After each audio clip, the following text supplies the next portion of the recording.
Likas sa ating mga Pilipino ang pagiging matulungin. Tutulong tayo kahit sa maliit at simpleng paraan lang. Katulad ng pagbibigay ng limos sa matatanda at bata, pagbili sa kanilang paninda, pag-alalay sa may kapansanan at marami pang iba. Ngunit iba si Clara. Sa sobrang matulungin niya ay handa siyang kupkupin ang isang dalagitang hindi naman niya kilala. Masaya pa siya noong una sa pag-aakalang makakatulong din yun para sa kanyang anak. Pero nagkamali siya. Unti-unting nagbago ang buhay niya.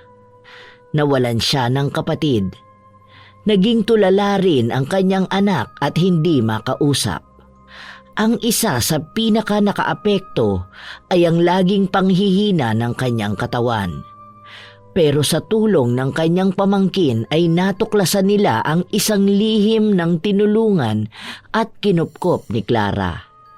Paano kaya tatanggapin ni Clara na ang kanyang kabutihan ay magdudulot ng sigalot sa kanilang pamilya? Ano ang mga magiging hakbang ng isang matulunging tao? Maaayos pa ba nila ang mga nangyayari sa kanila na kamalasan? Sabay-sabay nating pakinggan ang istorya ng buhay ni Clara, simula ng kupkupin niya at bigyan ng trabaho ang isang pulubi na may malagim na lihim. Yes, baby. Pauwi na si Mami. Bumili na rin ako ng pasalubong para sa baby boy ko. Kasama mo ba ngayon si Tito Celso mo, anak? No po. Si Kuya Ken lang po ang kasama ko. Tinuturuan po niya ako mag-drawing ng superheroes. Wow, ang galing naman. O sige na, baby. Ibababa ko na muna ang phone at magmamaneho si Mami, okay? I love you. Wait mo na lang. My God! Hindi na naituloy ni Clara ang sasabihin sa kanyang anak nang may bigla na lamang tumawid. Napapreno siya bigla at napapikit. Nang idilat niya ang kanyang mga mata ay tanging ang mga nagkakagulong tao na lang ang kanyang nakita. Kung kaya bumaba siya ng sasakyan. Doon ay nakita niya ang isang madungis na dalagitang nakahiga sa harapan ng kanyang sasakyan. Diyos ko po! Mga kuya, patulong po ako ipasok siya sa sasakyan para madala ko na po siya sa ospital. Dali-dali siyang tinulungan ng mga nag-uusyoso na ipasok sa kanyang kotse ang dalagita. Nang maisakay ay mabilis siyang nagmaneho papuntang ospital na hindi naman kalayuan doon. Pagdating sa ospital ay kaagad naman silang inasikaso ng mga naka-duty doon. Nang kinukuha na at tinanong siya ng nurse sa impormasyon ng pasyente ay wala siyang maisagot. Pasensya na, pero hindi ko alam ang pangalan niya at kung taga saan siya. Bigla lang siyang tumawid at sa tingin ko nahagip ko siya. Tumangulang ang nurse at inutusan ng babae na maghintay na lang sa waiting area. Tumalima naman si Clara. Hindi na nito naisipan pang tawagan muli ang anak na naghihintay sa kanyang pag-uwi. Kaba at takot ang nararamdaman niya ng mga sandaling yon. Buong buhay niya ay ngayon lang siya nakabangga. Panay ang dalangin niya at tawag sa Diyos ng mga sandaling yun. Pag may nangyaring masama sa dalagitang yun, hindi ko na alam ang gagawin ko. Diyos ko, Panginoon, tulungan po ninyo ko. Dinggin niyo po sana ang aking dalangin na walang masamang mangyari sa dalagita. Maging maayos po sana ang kanyang lagay. Halos kalahating oras din ang hinintay ng babae nang lapitan siya ng nurse na kanina lang ay nagtatanong sa kanya ng impormasyon tungkol sa pasyente. Mas dumoble ang kaba ni Clara nang sabihin itong pinatatawag siya ng doktor na tumingin sa dalagita. Tumayo naman kaagad ang babae at sumunod sa nurse. Dinala siya nito sa isang pribadong silid na siyang nirequest niya. Nang kaharap na niya ang doktor ay hindi na siya nag-atubiling magtanong. Ano po, Dok? Ayos lang po ba siya? Please gawin niyo po ang lahat para gumaling siya. Tumango naman ang doktor at saka nito sinabing ayos lang ang dalagita. Nawalan lang di umano ito ng malay dahil sa gutom. Doon lang nakahinga ng maluwag si Clara. Sinabihan na rin siya ng doktor na gising na ito at maaari niya nang makausap. Nakangiti namang tumango si Clara bago pumasok sa loob ng silid ng dalaga. Pagpasok doon ay naabutan niya itong nakaupo at nililibot ang paningin sa buong paligid. Hello, Iha. Kumusta na ang pakiramdam mo? Nasaan po ako? Ano po ang ginagawa ko rito? Aray! Nasa ospital ka. Ang akala ko nahagip kita nang bigla kang tumawid ng kalsada. Kaya dinala kita rito. Sabi ng doktor na walan ka ng malay dahil sa gutom. Mabuti na lang at hindi ka nasaktan. Naku, wala po akong pambayad dito sa ospital. Hindi na po ako dapat na dinala rito. Huwag kang mag-alala dahil ako ang magbabayad ng kwartong ito. Ano nga pala ang pangalan mo? Saka, saan ka ba nakatira? Aika po ang pangalan ko. Mag-isa na lang po ako sa buhay. Simula po nang mamatay ang mga magulang ko, sa gilid ng kalsada na lang po ako nakatira. At para po mabuhay, nag-aangkat po ako ng mga pwedeng itinda. Katulad na lang po ng sampagita, candy, yosi at pati po dyaryo. Naku, kawawa ka naman. Ibig mo bang sabihin, simula nang pumanaw ang mga magulang mo, hindi ka na rin nag-aral at wala ka na ring matirhan? Gusto mo bang makapag-aral? Ano po ang ibig niyong sabihin?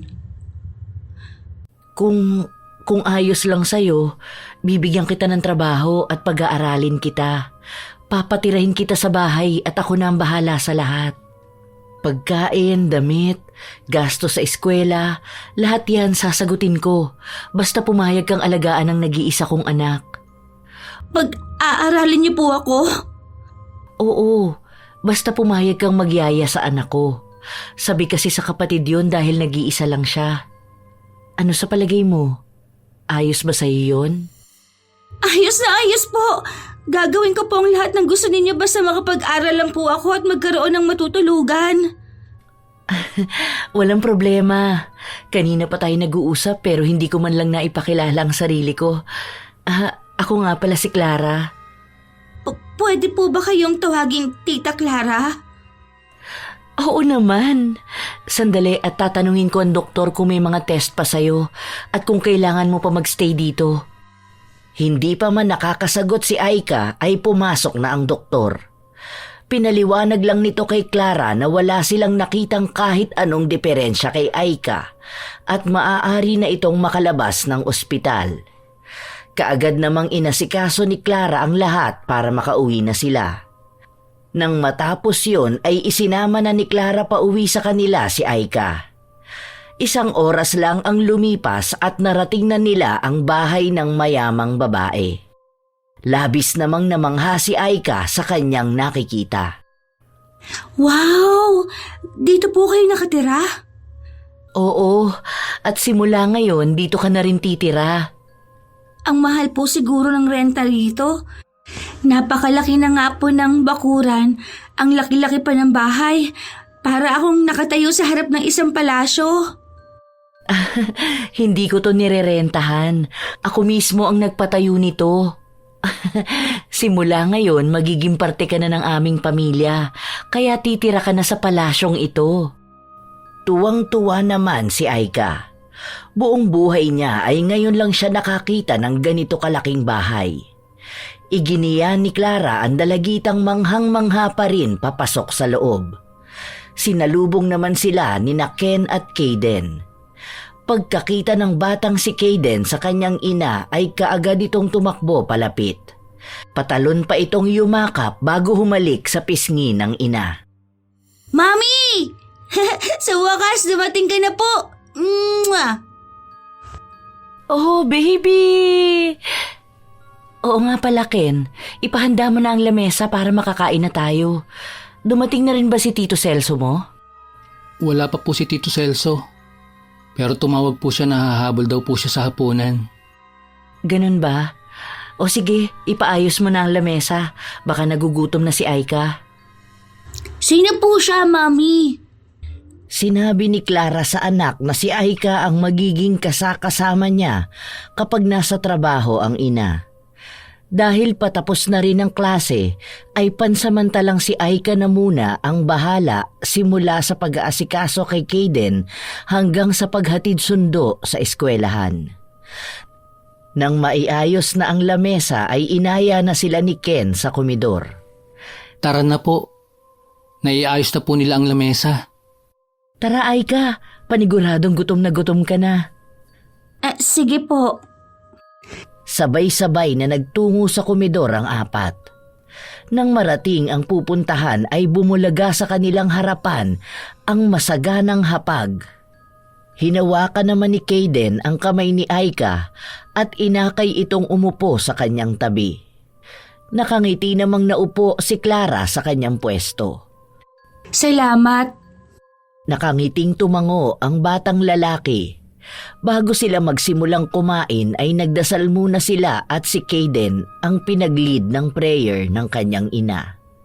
Tumalima naman ito at talagang seryosong-seryoso. Nagpapasalamat sa Diyos sa pagbibigay sa kanila ng masaganang hapag. Natulala lang si Aika. Hindi niya lubos akalain na makadiyos pala ang babaeng kumupkup sa kanya maging ang pamilya nito. Matapos banggitin ng bata ang salitang amen ay inalok pa ng batang lalaki na maunang kumuha ang dalagitang bagong salta roon. Ate Aika, mauna ka na pong kumuha. Masarap po lahat yan, lalo na po itong beefsteak ni Manang Josie. Makakalimutan mo po ang pangalan mo, oras na matikman mo po ang luto niya. Beefsteak? Ano yun? Ang alam ko lang beef ay baka. Pero may sibuyas sa ibabaw at kulay itim siya na parang may toyo. Masarap ito? Opo, sobrang sarap po. Kuha ka na po. Ha? Sige. Subukan mo rin itong ginisang gulay sa gata. May hipo na sahog yan. Isa yan sa mga paborito ng aking anak. Tumalima naman si Aika. Matapos nitong kumuha ng beefsteak ay kumuha rin siya ng gulay. Nang makapagsandok na siya ng kanyang pagkain ay doon lang sumandok ang pamilya. Pinagsaluhan nila ang masarap na pagkain. Nang nasa kalagitnaan na sila ng kanilang pagkain ay may isang lalaki na bigla na lang sumulpot. Hello! Hello sa inyong lahat! Mabuti na lang at nakaabot ako. May bisita pala tayo. Hindi siya bisita. Siya na ang magbabantay pansamantala kay Kayden. Sa susunod na pasukan ni mag-aaral na rin siya. Siya ang magiging yaya ni Kayden. Saan mo na naman ba napulot yan, Ate Clara? Ang bibig mo, Celso. Kinupkup ko siya para magkaroon ng makakasama ang anak ko at hindi ko lang siya basta pinulot. Ay, bakit ka ba ganyan? Hindi naman kita tinuruan maging ganyan sa ibang tao ha. Nagtitiwala ka na naman kaagad. Wala ka bang kadala-dala, ate? Yung huling nakuha mong yaya ni Kayden, ninakawan ka lang. Naawa ka, pero tinarantado ka naman. Bahay ko ito, kaya papatirahin ko kung sino ang gusto kong patirahin. Fine, pero sa oras na gumawa ng kalokohan yan, sisiguraduhin kong hindi mo naaabutan dito sa bahay yan. Nang matigil ang tensyon sa magkapatid, ay ipinagpatuloy na lang nila ang pagkain. Pagkatapos kumain ay hinatid na muna ni Clara ang dalagita sa magiging silid nito. Nakapwesto yon sa pagitan ng silid ni Ken at Kayden. Pinagpahinga na muna ito ng babae bago asikasuhin ang anak. Kung may kailangan ka, magtanong ka na lang kay Ken. Hayan lang ang silid niya sa tabi ng kwarto mo. Maraming salamat po. Oh, hindi na kita sasamahan hanggang sa loob ha. Kukuhanan na muna kita ng pangpalit mo na damit at bukas ay mamimili tayo. Opo, maraming salamat po talaga. Tumangulang si Clara bago talikuran ng dalagita. Tinungo ng babae ang silid ng kanyang anak. Inabutan niya itong namimili ng pajama na isusuot. Nilapitan ni Clara si Kayden at tinulungan itong mamili. Nagpresenta pa ang babae na tutulungan itong maglinis ng katawan. Mami, big boy na po ako. Kaya ko na maligo mag-isa. Sigurado ka ba, anak? Opo, Mami. Big boy na po ako at kaya ko na po sarili ko. Magpahinga ka na po, Mami. I'm sure, pagod po kayo. Okay. After mo mag-shower, inumin mo na ang gatas mo, ha? Pupunta lang muna sa office si Mami. Nakangiting tumangulang ang bata bago sinulyapan ng gatas na nakapatong sa study table nito. Humalik pa ito sa ina bago nagtatakbo papasok sa banyo. Doon lang tumayo si Clara at lumabas ng silid ni Kayden. Tinungo niya ang kanyang silid at kumuha ng damit doon na ipapahiram sa dalagita. Isang pares ng pantulog ang kanyang kinuha at inihatid sa silid na gagamitin ni Aika. Kumatok lang ng 3 beses si Clara bago niya pinihit ang seradura. Inabutan niyang nakaupo lang ang dalagita sa kama at inililibot ang paningin. Aika, ito na muna ang gamitin mong pantulog. Bukas mamimili na lang tayo. Sinamahan ko na rin ng pangloob yan na hindi ko pa nagagamit. Salamat po, Ma'am. Akala ko ba, Tita Clara ang itatawag mo sa akin? May problema ba, Aika? Ha? Wala po. Namanghalan po ako sa kwarto na ito. Napakalaki. Tapos may malambot pang kama. Hindi po kaya sobra-sobra na po ito? Parang panaginip ang lahat. Hay naku, huwag ka na mag-isip ng kung ano-ano. Magpalit ka na para makapagpahinga ka. Bababa na muna ako at may kailangan pa akong tapusin sa opisina. Tumangulang si Aika habang yakap ang damit na iniabot ni Clara. Ginulo muna ng babae ang buhok ng dalagita bago lumabas ng silid nito. Bumaba sa may kataasang hagdan ang babae at tinungo ang kanyang opisina na nasa ilalim lang ng hagdan. Pagpasok doon ay kaagad na umupo si Clara sa harap ng kanyang lamesang punong-puno ng mga papeles. Ang dami ko pa palang tatrabahuhin. Kung hindi lang malaking proyekto ang mga ito, hindi talaga ako mag-overtime. Hay nako, simulan ko na nga para may matapos ako. Ilang minuto na siyang nagbabasa ng mga papeles na ginawa ng kanyang mga tauhan nang makarinig siya ng mahihinang katok. Pinapasok niya lang ang kumakatok na si Celso pala. Dire-diretso itong umupo sa katapat niya at kaagad siyang pinagsabihan tungkol kay Aika. Ate Clara, huwag mong sabihin sa akin na aampunin mo ang dalagitang yun. Hindi mo pa siya lubos na kilala. Paano kung masamang tao pala siya? Paano kung nanakawan ka rin niya? Nag-isip ka man lang ba bago gumawa ng hakbang? Celso, kawawa ang dalagitang yun. Simula nang mamatay ang kanyang mga magulang, sa kalsada na siya nanirahan. Isa pa, hindi ko siya aampunin. Tinutulungan ko lang siya at binigyan ng trabaho para makapagtapos siya ng pag-aaral. Hindi pa rin dahilan yon para patuloyin mo siya sa bahay. Paano kung miyembro pala siya ng sindikato?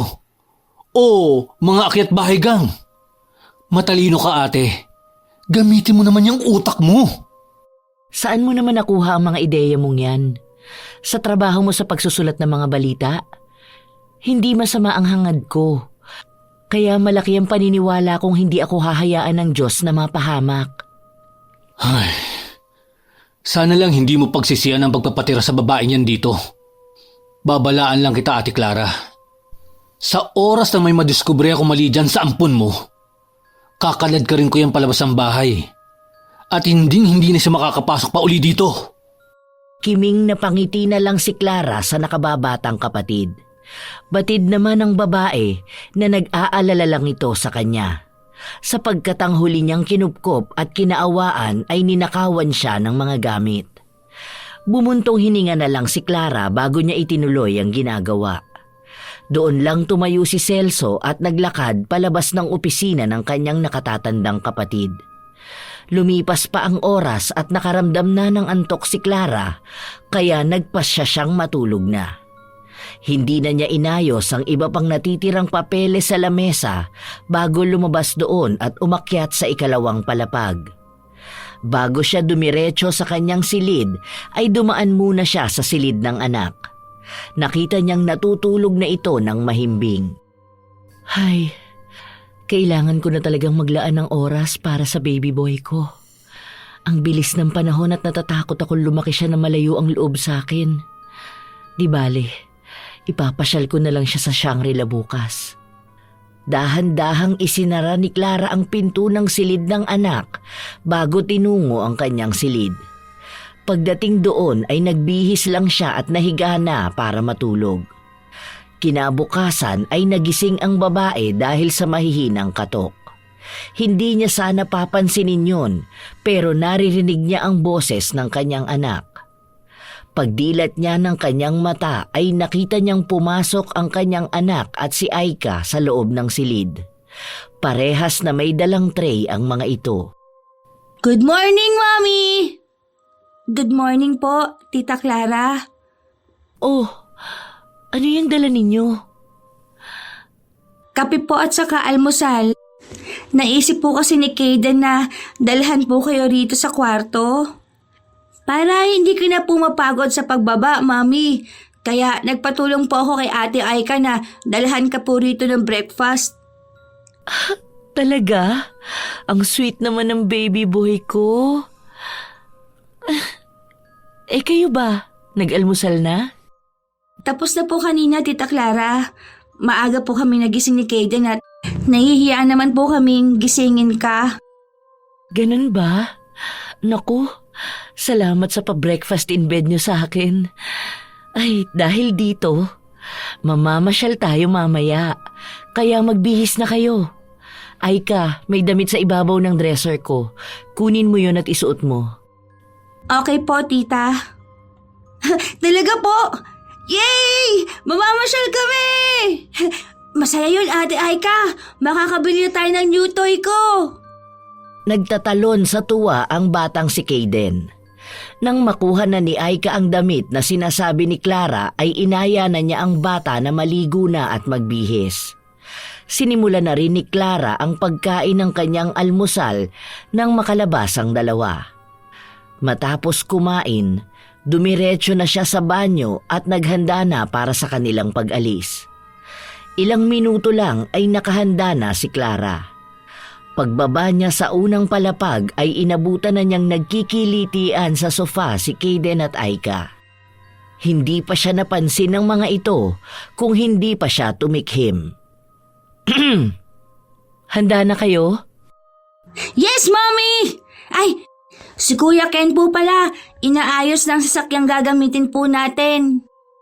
Okay, tara na. Baka mainip ang Kuya Ken mo. Magkakasabay na lumabas ng bahay ang tatlo. Dinatna nila ang sasakyan na nakabukas na at sa driver's seat ay nakaupo na si Ken. Pagsakay ng dalawa sa likurang upuan ay pumasok na rin sa gawin ng passenger seat si Clara. Saan po tayo, Tita Clara? Sa Shangri-La na lang muna tayo bago tayo magpunta sa butik. Roger that.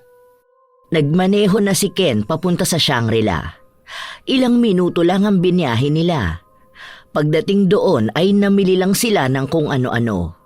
Binilhan ng mga bagong laruan si Kaden. Binilhan na rin niya si Aika ng mga damit pang alis. Pero si Ken ay ayaw magpabili. Mag-o-order na lang daw ito ng libro. Kaya naman nang matapos sila roon ay dumiretso na sila sa butik na pag-aari din nila.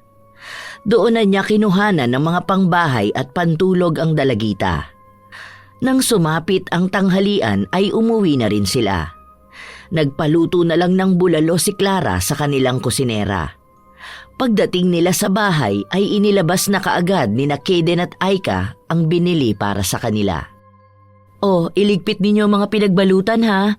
Huwag na ninyong iasa sa mga kasama natin dito sa bahay ang pagliligpit ng kalat nyo. Yes po, Mommy. Wow! Ang gaganda po ng mga damit. Maraming salamat po. Sa buong buhay ko, ngayon lang po ako nagkaroon ng ganito. Gamitin mo na lang ang card na binigay ko sa'yo pag nag-order ka ng mga librong gusto mo. Kahit ilang libro pa ang kunin mo, okay? Hindi na po, Tita. Ibabawas ko na lang po sa allowance ko. No, hindi ka man lang nga nagpabili kahit isa kanina. Nasa ganong eksena sila nang dumating si Celso na may dalang isang supot na naglalaman ng ice cream. Hindi pa man ito nakakalapit kila Clara ay sumimangot na ito habang nakatitig kay Aika na masayang naglalabas ng mga damit sa mga paper bag. Tumingin ito sa nakatatandang kapatid. Baka sa mukha ang pagkadisgusto sa nakikita. Hindi umimik si Celso at nilagpasan na lang ang 4 na tao sa sala. Dumiretso ito sa kusina at nang bumalik ay umakyat kaagad. Napapailing na lang si Clara sa ikinikilos ng kapatid. Tita, akit na din po muna ako. Kailangan ko pa po mag-review para sa semi-quarter exam po namin next week. Sige. O kayo, yung bilin ko ha. Pupunta muna ako sa opisina at may kailangan akong tapusin. Opo, ako na po ang bahala rito. Lumipas pa ang ilang buwan at wala ng klase si Kayden. Kaya madalas ay si Aika ang kasama nito. Wala namang naging problema si Clara roon. Maliban na lang sa mas napapalayo ang loob ng kanyang nakababatang kapatid sa kanya. Madalas din ang reklamo nito sa paraan ng pagtrato ng babae sa dalagita. Naiintindihan naman yon ni Clara kaya hindi na niya masyadong pinagtutuunan ng pansin. Isang gabi na abala ang babae sa kanyang opisina ay pinuntahan siya roon ni Aika. Dinalahan po kita ng kape, Tita Clara. Ay, salamat. Mukhang kailangan ko nga yan. Tita? Oh, may kailangan ka ba? May problema ba? Naku, wala pong problema. Napakabuti niyo po sa akin. Binihisan, pinakain at ngayon ay plano pa po akong pag-aralin. May isang bagay lang po sana akong hihilingin kung pwede lang naman po. Ano ba yon? Basta ba kaya ko bakit hindi ko ibibigay? Magpapabili po sana ako ng cellphone kahit keypad lang po. Noong nag-enroll po kasi ako sa paaralan nila Kuya Ken, may cellphone pong lahat ng nandun. Yun lang ba? Sige, walang problema. Bukas magpasama ka kay Ken para mamili ng cellphone mo. Talaga po? Maraming salamat po. The best ka po talaga, Tita Clara. No problem. Sige po, pupuntahan ko na po si Kayden. Manonood po kasi kami ng Trolls. Tumangulang si Clara bago bumalik sa kanyang ginagawa. Sa paglabas naman ni Aika ay napagbuksan niya ng pinto ang masungit na kapatid ni Clara. Tinitigan siya nito ng masama saka inismiran at nilagpasan. Napayuko na lang ang dalagita at tuluyang umalis. Pagpasok ni Celso ay pinagsabihan niya kaagad ang nakatatandang kapatid. Ano na naman ngayon ang hinihingi ng abusadong yun? Bakit ba pinoproblema mo pa yun? Ini-stress mo lang ang sarili mo kung lahat na lang ng tungkol kay Aika poproblemahin mo. Hindi mo man lang ba napapansin na inaabuso ka na ng ampon mo? Baka sa susunod, hindi na lang material na bagay ang hingin niyan. Busy ako at ayokong pag-usapan yan. Nagngingit-ngit naman sa inis si Celso na iniwan na lang ang nakatatandang kapatid. Sa paglabas nito ay napatingala si Clara. Nakukuha ng babae ang ibig na iparating ng kanyang kapatid. Kung kaya babawasan niya ang pagiging masyadong mabait at mapagbigay kay Aika. Hindi rin niya gustong mamihasa ang dalagita. Ang nais lang niya ay matulungan ito hanggang sa kaya na nitong buhayin ang sarili. Kagaya ng kanyang pamangkin na si Ken. Sa batang edad nito ay pinapatakbo na ng binata ang negosyong naiwan ng mga magulang kahit pa nga nag-aaral pa. Ganon din sana ang nais niya kay Aika. Ay, napakahirap naman ito. Sana dumating ang panahon na maintindihan din ako ni Celso. Alam ko namang concerned lang siya sa akin, pero para kasing masyadong mainit ang ulo niya sa batang yun. Dahil sa hapong pakiramdam ay nagdesisyon si Clara na magpahinga na lang. Lingid sa kanyang kaalaman ay may isang pares ng mga matang nag-aabang sa kanyang paglabas ng opisina. Nang makita siya nitong lumabas na ay pasimpleng pumasok ito sa kanyang opisina at may kinuha sa ibabaw ng lamesa. at dali-daling bumalik sa kanyang silid. Habang ang walang kamalay-malay na si Clara ay naghahanda na sa kanyang silid para matulog. Nang matapos ay humiga na ang babae at ipinikit ang kanyang mga pagod na mata. Sa kalagitnaan ng kanyang pagtulog ay may kakaiba siyang naririnig sa kanyang paligid. Parang mga bulong na hindi naman niya maintindihan ang sinasabi. Kung kaya napabalikwas siya sa pagkakahiga. Sino yan? May tao ba? Hello? Kung sino ka man, magpakita ka! Mula sa madilim na parte ng kanyang kwarto, hugis babae na papalapit sa kanya. Inaninag niya yon pero bigla na lang nawala. Inilibot niya ang kanyang paningin sa madilim na silid, pero wala siyang nakita. Nang tatayo na sana siya ay may nararamdaman siyang humihinga sa kanyang likuran. Kung kaya dahan-dahan niyang nilingon yon. Ngunit nais pagsisihan ni Clara ang ginawa niyang yon. Sapagkat sa kanyang paglingon sa likuran ay bumulaga sa kanyang harapan ang mukha ng isang babaeng walang mata. Tumutulo rin ang dugo sa bibig nito. Nasasamiw pa niya ang mabahong hininga ng kaharap. Sinubukan niyang sumigaw pero walang boses na lumabas sa kanyang bibig. Nang bigla na lang may puting tela na bumalot sa mukha ni Clara. Dahil doon ay napabalikwas na naman ng higa si Clara. Ano yun? Panaginip? Hindi, parang totoo. Binabangungot na yata ako sa sobrang pagtatrabaho ko. Ay, makakuha na nga lang ng tubig. Tumayo si Clara at lumapit sa maliit na ref sa loob ng silid. Kumuha siya ng tubig at kaagad na ininom yun. Matapos uminom ay kinuha niya ang kanyang cellphone para tingnan ang oras. Napakamot siya ng ulo nang makitang 3:00 pa lang ng umaga. Sinubukan na lang ulit niyang matulog pero kahit anong gawin niya ay hindi na siya makatulog. Kaya nagpasya ang babaeng magluto na lang ng almusal. Pagsapit ng 5:00 ay nahanda na niya ang lamesa. Pancakes, check. Bacon, check. Baked scallops, check. Poached eggs, check. Toasted bread, check. Chinese soup, check. Okay, kumpleto na.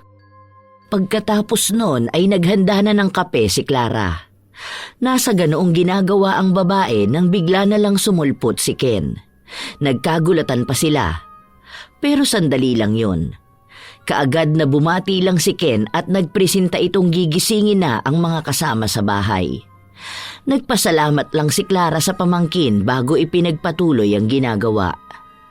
Ilang sandali lang ay nagbabaan na ang kanyang mga kasama sa bahay. Unang dumating si Celso at kaagad na humigop sa kapeng ginawa ng nakatatandang kapatid.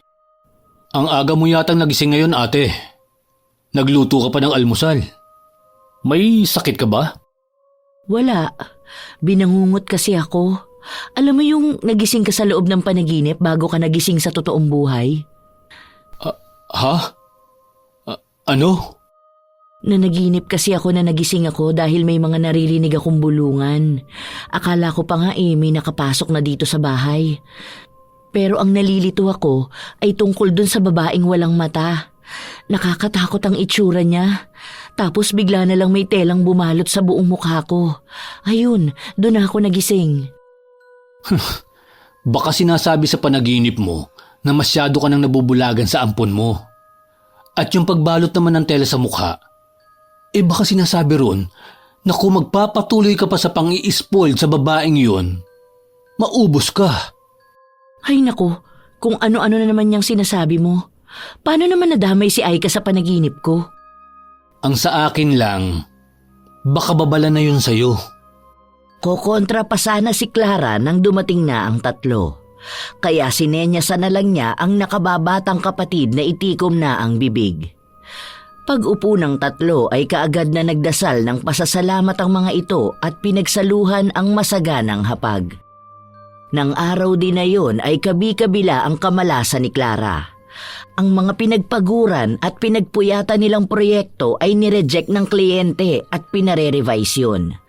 Kaya naman pagsapit ng hapon ay kaagad siyang umuwi at nagkulong sa opisina. Ilang oras pa ang lumipas, ilang beses na siyang tinawag ng mga kasama sa bahay para maghapunan pero wala siyang gana. Pagsapit ng 11:00 ng gabi ay doon lang nakaramdam ng antok si Clara. Paakyat pa lang siya nang salubungin siya ni Ken. Tita Clara, si Kaden po. Sumusuka ng dugo. Ano?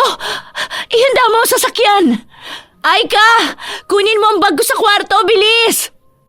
Kaagad namang tumalima ang dalawa. Habang si Clara naman ay tumakbo na sa silid ng kanyang anak at binuhat ito palabas. Halos magkandahulog-hulog pa sa hagdanan ang babae. Nang tuluyang makarating sa unang palapag ay patakbong tinungo niya ang sasakyang nakaparada sa harap ng kanilang pintuan palabas ng bahay habang karga pa rin ang anak na wala ng malay.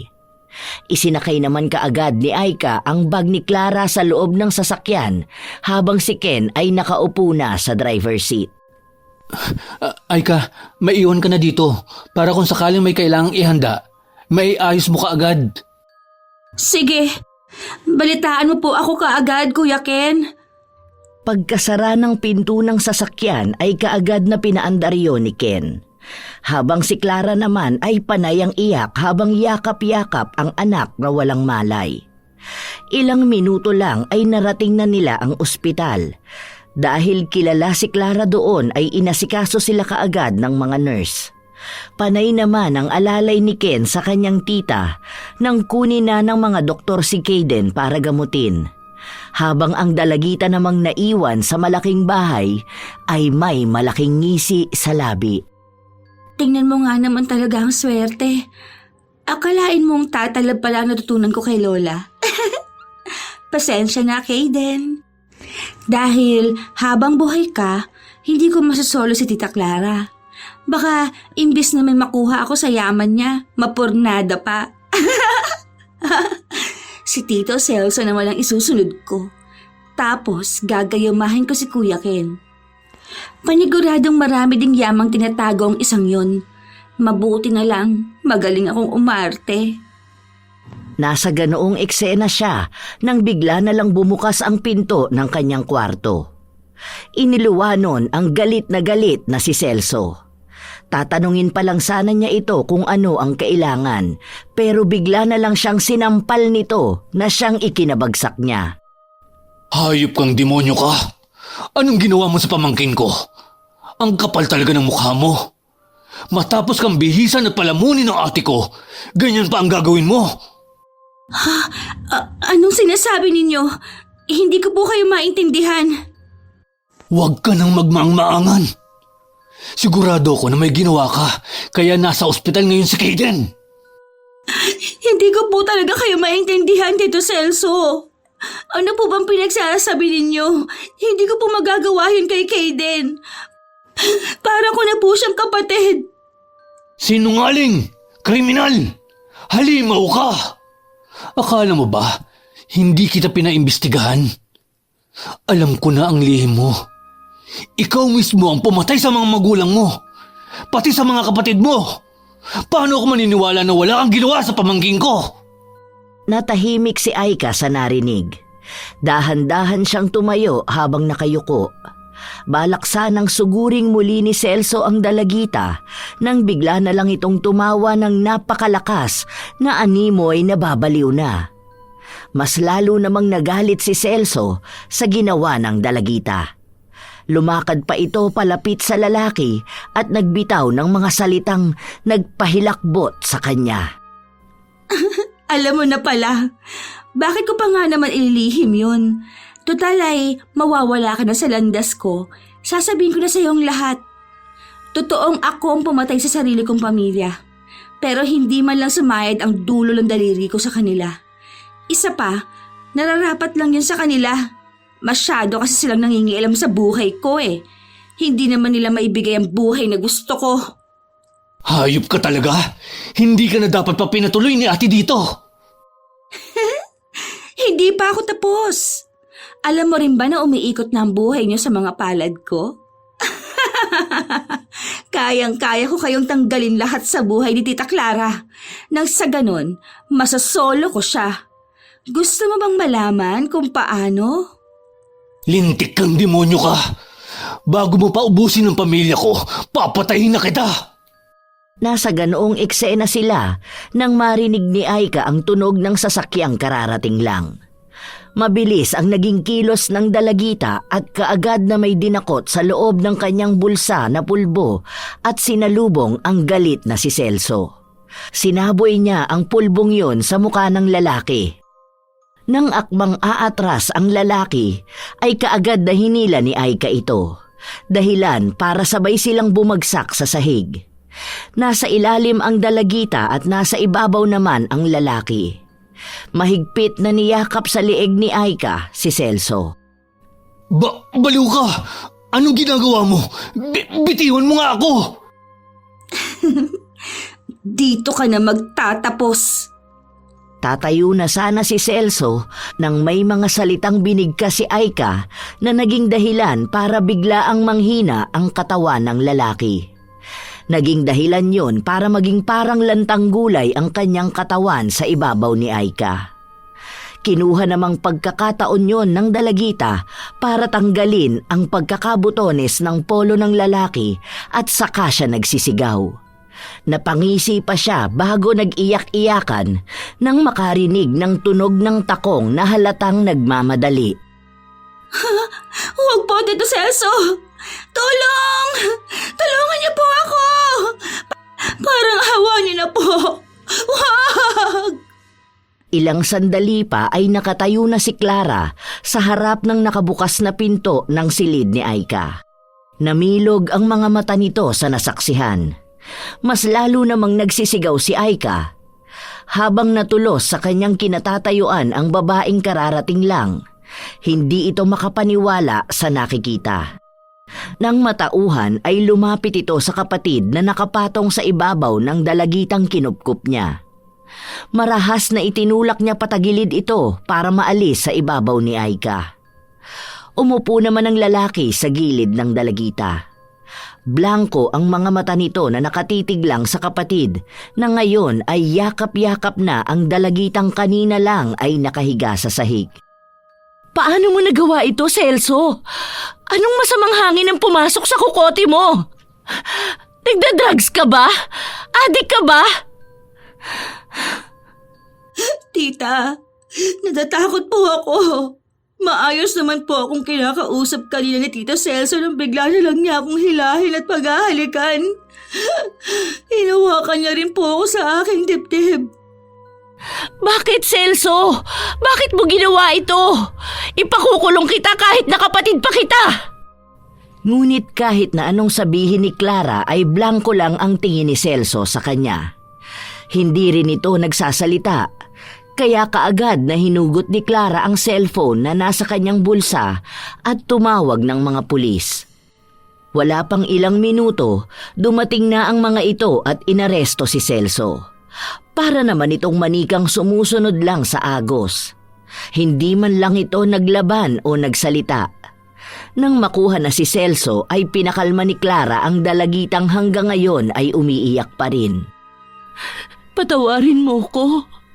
Hindi ko alam kung anong pumasok sa utak ng kapatid ko para gawin ang bagay na yun sa'yo. Wala po siyang kasalanan, Tita Clara. Maiba po ako. Kumusta na po si Kayden? Nasa ospital pa siya. Hinihintay pa namin ang mga resulta ng test na ginawa sa kanya. Sa ngayon, sa ospital muna siya mananatili. Hindi ko na alam kung ano bang nangyayari sa pamilyang ito. Naging mabuti naman akong tao. Bakit kailangan pagdaanan ko ang mga bagay na ito? Niyakap naman ni Aika ang babae. Lingid kay Clara, may malaking ngiti sa labi ng dalagita sa kanyang likuran. Sa loob-loob niya ay tuwang-tuwa ito dahil ang lahat ay nasusunod ayon sa kanyang plano.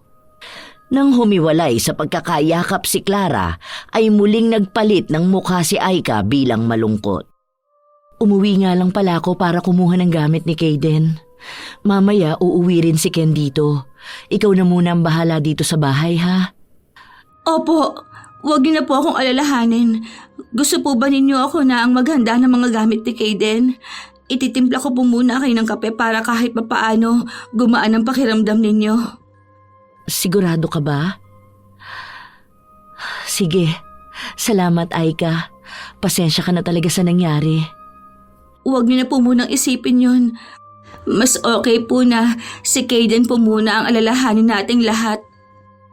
Salamat. Tumayo na si Aika at ginawa na ng kape si Clara. Lingid sa kaalaman ni Clara, may inihalo ang dalagita sa kapeng ginawa nito. Ngunit bago dalhin ay binulungan pa niya ang tasa ng babae. Nang matapos ay dinala na niya ang kapeng ginawa niya sa sala kung nasaan si Clara. Pagkaabot sa babae ng tasa ng kape ay umakyat na siya at inayos ang dadalhin ni Clara pabalik sa ospital. Habang ginagawa yon ay hindi naman mawala-wala ang ngiti sa mukha ni Aika. Nang matapos ay bumuga muna siya ng hangin bago naglungkot-lungkutan na naman. Pagbaba ay kaagad na inabot ng dalagita ang bag na pinaglalagyan ng gamit ni Kaden. Ilang sandali lang, umalis nang muli si Clara. Ngunit bago ito tuluyang umalis ay nagbilin pa ito sa dalagita. Isara mo ang lahat ha, wala kang kasama ngayon sa bahay at naka-day off ang lahat ng kasambahay natin. Pati ang gate ilak mo. Tutali may susi naman si Ken kung sakaling uuwi siya mamayang madaling araw. Opo, ingat po kayo sa pagmamaneho. Oo nga pala. Huwag mong kalimutang pumunta bukas ng umaga sa school ha, para makuha mo ang mga libro mo at uniform. Nasa iyo pa naman ang mga resibo nun, di ba? Opo, naitabi ko po. Matapos magbilin ay kaagad na umalis si Clara sakay ng kanyang kotse. Nang may madaanan siyang drive-thru ay bumili na muna siya ng pagkain nila bago nagpunta na sa ospital. Pagdating sa ospital ay pumunta siya sa silid ng anak, bitbit ang biniling pagkain at isang bag na naglalaman ng mga gamit ng bata. Pagpasok sa silid na inuokupa ng anak ay nadatnan niyang tulog na rin si Ken. Nakayukyok ito sa gilid ni Kaden. Napangiti na lang ng malungkot si Clara. Para talagang kapatid ang turing ni Ken sa anak ko. Kaya hindi ako nagsisising kinuha ang batang ito nang mamatay si Ate Kelly. Maingat na isinara ni Clara ang pinto para hindi makalikha ng kahit anong ingay na maaaring makagising sa pamangking nagbabantay sa kanyang anak. Pero nang ibaba niya ang dalang pagkain ay naalimpungata naman si Ken. Nakabalik ka na po pala, Tita Clara. Magpahinga ka na po muna. At ako na po ang bahalang magbantay magdamag kay Kaden. Saluhan mo na muna akong kumain para may lakas ka sa pagbabantay. Ken, nasabi ko na ba sa'yo noon na napakaswerte kong maging tita mo? Hindi niyo naman po kailangan pang sabihin yan, Tita Clara. Nararamdaman ko naman po ang pagmamahal niyo na parang si Mami. Kaya ako po ang swerte at kayo ang kumukup sa akin nang mawala sila ni Daddy. Halika nga rito. Bigyan mo si tita ng mahigpit na yakap. Kailangan ko yun sa mga oras na ito. Bakit po? May nangyari po ba sa bahay? Naiiyak na ikinuwento ni Clara sa pamangkin ang mga naganap sa kanilang bahay. Katulad ni Clara ay hindi rin makapaniwala ang binatang si Ken sa mga narinig. Bata pa lang kasi ang binata ay kasama na niya ang magkapatid at batid niya kung gaano kabait ang mga ito. Kahit pa nga magkaiba ang ugali ng mga ito. Mahirap para sa binatang si Ken na paniwalaan ang mga naganap na yon. Pero hindi niya yon sinabi sa tita na halata ang pagkadismaya sa kapatid. Huwag mo na po munang isipin yun, Tita Clara. Kumain na po muna tayo para makapagpahinga na din po kayo. Sige, pasensya ka na sa akin. Hindi ko lang talaga alam ang mararamdaman ko sa mga oras na ito. Nasa ospital ang anak ko, tapos ang kapatid ko naman ay pinakulong ko. Sa ngayon po, isipin na lang po natin si Kaden. Malungkot na tumangulang si Clara habang isa-isang inilalabas ang pagkain. Nang mailabas na niya ang pagkain nila ni Ken ay sabay na silang kumain. Nang matapos sila ay nahiga na si Clara sa sofa na naroon sa kwartong kinuha niya para sa anak. Nang ipikit niya ang kanyang mga mata ay himalang mabilis siyang nakatulog. Pagsapit ng umaga, nagising si Clara sa mahinang pagyugyog ni Ken. Napabalikwas pa siya sa pag-aakalang may nangyari. May nangyari ba? May sinabi na ba ang mga doktor?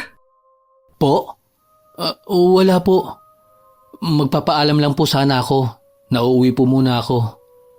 Magbibihis lang po ako at dadaan sa school bago po ako bumalik dito. Sige.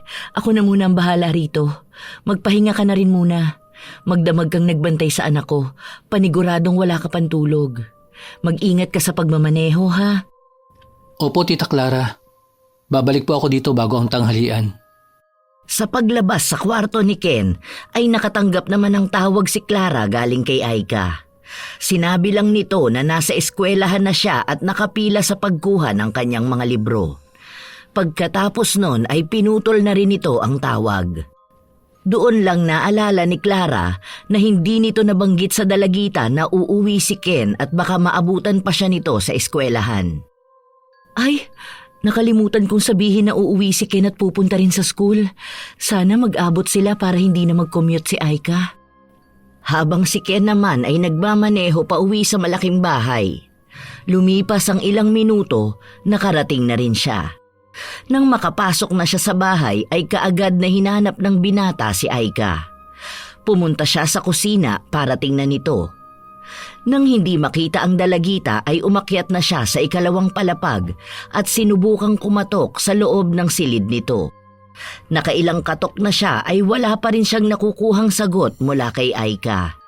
Bigla siyang binalot ng kaba nang maalala ang kwento ng kanyang tita Clara. Kaya naman walang pagdadalawang isip na binuksan niya ang pinto ng kwarto. Aika? Nandyan ka ba sa loob? Papasok na ako, ha? Pagbukas niya ng pinto ay wala siyang nakitang Aika doon. Napansin din niya na napakadilim ng silid ng dalagita. Kaya naman lumakad siya palapit sa bintanang natatabingan ng kurtina at hinawi yun. Doon niya napansin ang kakaibang nakalagay sa sahig sa tabi ng kama. Ano ito? Star? Bakit dito nag-drawing si Aika? At saka, bakit may mga kandila at... Teka. Picture ba ito ni Tita Clara? Anong ginagawa nito sa sahig? Yumuko si Ken at dinampot ang larawan ng kanyang tita na nasa pinakagitna ng pentagram na akala ng binata ay star. Naguguluhang tinignan niya ang likod nun. Nangunot ang noo ni Ken nang may makitang nakasulat doon na hindi niya maintindihan. Kaya naman ibinulsa niya yon at nagpasya na lang lumabas. Paglabas sa kwarto ni Aika ay naglakad na siya papunta sa kanyang silid. Naligo lang ang binata at saka muling umalis. Habang nasa daan papuntang eskwelahan ay hindi mawala-wala sa isip ni Ken ang mga nakita at nabasa sa likod ng larawan ni Clara na nasa loob ng silid ni Aika. Bakit pa hindi ako mapalagay? Parang may mali. Star, kandila, picture. Ano bang ginagawa ni Aika? At ang weird niya. Wait. Kukunan ko nga ng picture at ise-search ko ang meaning ng mga salitang nakasulat dito. Itinabi ni Ken ang kanyang sasakyan at mabilis na kinuhanan ng litrato. Sinubukan niyang hanapin yon sa Google at hindi naman siya nabigo dahil kaagad na may lumabas doon kung ano ang ibig sabihin ng mga salitang yon. Nangilabot ang binata nang mapagtanto na ang nakasulat pala ay isang orasyon para mapasunod ang isang tao at magbigay ng sakit dito. Nalaman din niya na ang nakita niyang hugis bituin ay isang pentagram. Ano ito? Inaalay na ba ni Aika sa demonyo ang kaluluwa ng Tita Clara ko? Pero bakit? Totoo ba talaga ito? Totoo man ito o hindi, dapat akong gumawa ng paraan para maproteksyonan si Kaden. Pero paano? Kanino ako magpapatulong? Sandali. Albularyo ang lolo ng kaibigan ko. Natataranta at nanginginig na tinawagan ito ang kaibigan. Kaagad namang sumagot ito. Kaya kaagad na sinabi niya rito ang tungkol sa nakita sa silid ng kinupkop ni Clara. Maging ang tungkol sa mga nakasulat sa likod ng larawan ng babae. Mabilis naman siyang sinabihan ito na pumunta sa kanila para makita ng kanyang lolo. Walang pagdadalawang isip na nagmaneho si Ken papunta sa bahay ng kaibigan. Habang sa ospital naman, kausap na ni Clara ang doktor na tumingin kay Kaden. Ano po ang resulta ng mga test? May nakita na po ba kayong sakit ng anak ko? Napabuga pa ng hangin ang doktor bago nito sabihin kay Clara na wala itong nakitang problema sa bata. Malusog at walang sakit si Kaden. Kaya kahit ang mga kasamahan nito sa ospital ay hindi makapaniwalang hanggang ngayon ay wala pa ring malay ang bata. At kung bakit ito nagsuka ng dugo. Paano po nangyari yun?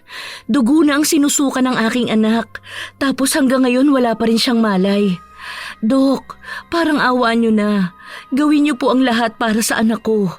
Handa po ako magbayad ng malaki para malaman ang sakit ni Kaden at nang magamot kaagad hanggat hindi pa masyadong lumalala. Nangako naman ng doktor na gagawin nito ang lahat para malaman kaagad ang totoong lagay ng bata. Sinabi na rin ng doktor kay Clara na ipapaulit nito ang lahat ng laboratory examination para masiguradong wala talagang nakita ang mga ito. Nagpasalamat lang si Clara sa doktor. Tumangulang ang doktor bago lumabas. Lumapit naman si Clara sa anak na hanggang ngayon ay wala pa ring malay. Anak, ano ba talagang nangyayari sa'yo? Huwag mo kong iiwan, ha? Ikaw lang ang kayamanan ko na hindi ko kayang mawala. Kapit lang, baby boy. Nakikiusap ako. Gumising ka na. Miss na miss ka na ni Mami. Habang si Aika naman nakakauwi lang, ay kaagad na napansin ang kurtinang nahawi sa loob ng kanyang silid. Bigla siyang nakadama ng kaba. Malalaki ang hakbang na naglakad siya papunta sa nakaguhit na pentagram. Namilog ang kanyang mga mata nang makitang wala na roon ang larawan ni Clara. Paano? Saan napunta ang picture? Sino ang panghas na pumasok sa kwarto ko? Hindi. Imposibleng si Kuya Ken. Nasa ospital siya eh. Kung ganun ay sinong gumalaw sa ritual ko? Si Tita Clara kaya? Natatarantang tinawagan niya si Clara. Pagkasagot pa lang ng babae ay kaagad na tinanong niya ito kung nanggaling ba ito sa bahay habang wala siya. Pero nanlumo siya nang malaman mismo kay Clara na ang lalaking gusto niya ay umuwi pala roon. Pero wala siyang mahanap na dahilan para pumasok ito sa kanyang silid. Si Kuya Ken po? Pumasok po kaya siya rito sa kwarto ko? Ha? Hindi ko alam. Pero hindi naman ganun si Ken. Saka ang sabi niya, magpapalit lang siya ng damit dahil pupunta rin siya sa school niyo. Ganun po ba? Sige po. Ay, kumusta na po pala si Kaden? Wala pa rin nakikita ang mga doktor na sakit niya. Mamaya tatawag na lang ako sa'yo. Kailangan ko munang sagutin itong tumatawag sa akin. Magluto ka na lang din pala ng pagkain mo. Hindi pa kami makakauwi eh. Nang maibaba ang tawag ay parang nauupos na kandila si Aika. Hindi niya malaman ang gagawin. Hindi niya napaghandaan ang bagay na ito. Pero imbis na umalis na lang ay ibinagsak niya ang kanyang katawan sa gitna ng kama. Tulalang nag-iisip kung ano ang gagawin. Habang si Ken naman ay kausap na sa telepono ang kanyang tita Clara. Hindi nito sinabi ang mga nalaman tungkol kay Aika base sa kanyang mga nakita. Pero binigyan niya ito ng babala. Tita, mangako ka sa akin na hindi ka na muna uuwi. Hintayin mo po ako dyan sa ospital. Alam mo, ang weird yun ni Aika. Kanina tumawag siya para tanungin kung umuwi ako at kung pumasok daw ba ako sa kwarto niya. Ako po ang pumasok sa kwarto niya. May nakita po ako na hindi ko dapat makita. Pero nagpapasalamat pa din po ako. At mas pinili kong pumasok. Dahil sa pagpasok ko pong yun sa kanyang kwarto, nalaman ko po kung ano at sino ba talaga siya. Ano? Ano bang sinasabi mo? Ano ba yung nakita mo? Basta po, mamaya ko na po sasabihin. Sa ngayon po, kailangan nyo ng asin, tita. Isaboy nyo po yun kay Kayden. Ha? Para sa naman yun? Gusto nyo po ba talagang gumaling si Kayden? Aba, syempre naman. Kung ganun po, gawin nyo na lang. Papunta na rin po ako dyan. Pero ngayon pa lang, gawin nyo na po agad ang sinabi ko.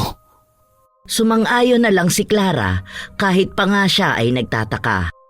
Pagbaba ng kanilang tawag ay nakisuyo sa isang nurse doon ang babae at nagpabili ng asin. Salamat, Nurse Ivy. Nang maisara ang pinto ay ginawa na nga ni Clara ang sinabi ng pamangkin. Pero nagulat ang babae nang bigla na lang umusok ang parte ng sinabuyan niya ng asin. Natatarantang nilapitan ng anak at tiningnan ang pinanggagalingan ng usok. Pero kahit anong hanap niya ay wala siyang makitang marka nun sa balat ni Kayden. Lingid sa kaalaman ni Clara ay namimilipit sa sakit si Aika na nasa malaking bahay dahil sa ginawa niyang pagsaboy ng asin. Habang si Ken naman ay tumatakbo na papunta sa kwarto ng pinsan. Ilang sandali pa ay humihingal na narating niya ang kwarto ni Kayden. Inabutan niyang sinasabuyan pa rin ni Clara ng asin ang anak niya. Tita, isuot niyo po ang kwintas na ito. Nandyan ka na pala. Ano naman yan? Basta, isuot nyo na lang po. Ito naman pong isa ay para kay Kayden. Nanatiling nakatingin lang si Clara sa pamangkin at binigyan pa ito ng nagtatanong na titig. Napapailing naman si Ken na lumapit sa tita at ito na ang nagsuot ng kwintas sa babae. Pagkatapos nun ay lumapit naman ito kay Kayden. Nang maisuot niya ang kwintas sa bata ay bigla na lang itong nagkikisay. Nataranta naman si Clara at aktong hahawakan ng anak nang bigla na lang itong nahinto sa pagkikisay at dahan-dahang dumilat ang mga mata. Mami, nasaan po ako? Nagugutom po ako. Ang anak ko! Gising na ang anak ko! Kaagad na niyakap ni Clara ang anak. Hindi pa man nagtatagal ay pinutol na ni Ken ang saya ng kanyang tita Clara at ipinagtapat dito ang nangyari kay Kayden. Hindi man nais maniwala ni Clara pero hindi rin niya maipaliwanag ang mga nasaksihan kani-kanina lang. Si Aika po ang may gawa nito. Anong ibig mong sabihin? Kinulang po kayo ni Aika. Hindi ko man po alam ang dahilan niya. Ayos na po ako. Makita ko lang po na ligtas kayo ni Kayden. Masaya na po ako. Ha? Kulam? Imposible naman yata yung sinasabi mo, Ken. Masama ang magbintang. Totoo po ang sinasabi ko. Nanggaling po ako sa albularyo. At siya po ang tumulong sa akin. Ginawa ito sa akin ni Aika? Bakit? Naging mabuti ako sa kanya.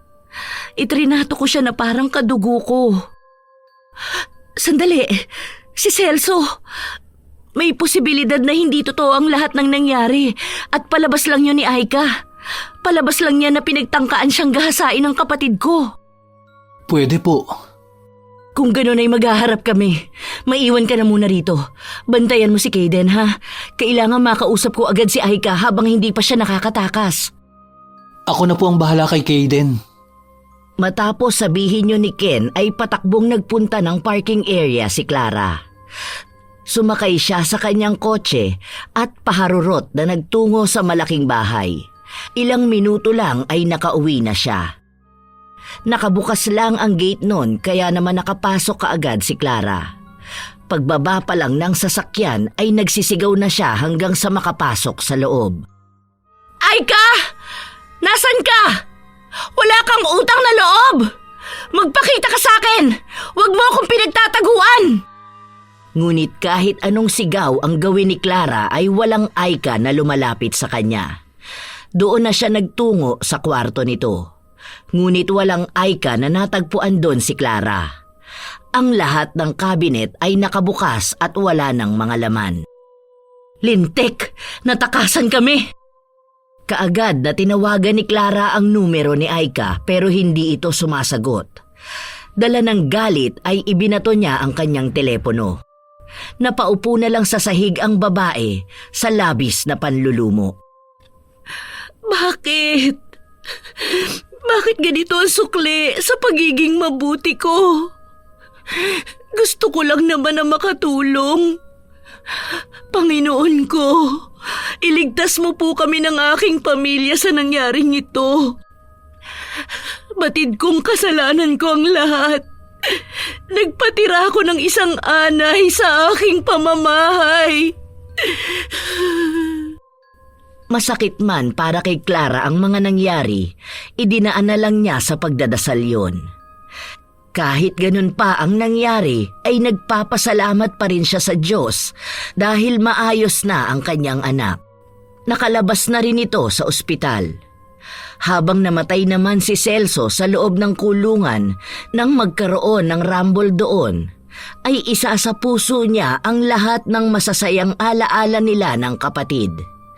Malaki man ang kanyang pagsisisi, ay mas malaki ang paniniwala niya sa Panginoong may kapal. Habang si Aika naman ay muling nagpapalaboy-laboy sa kalsada.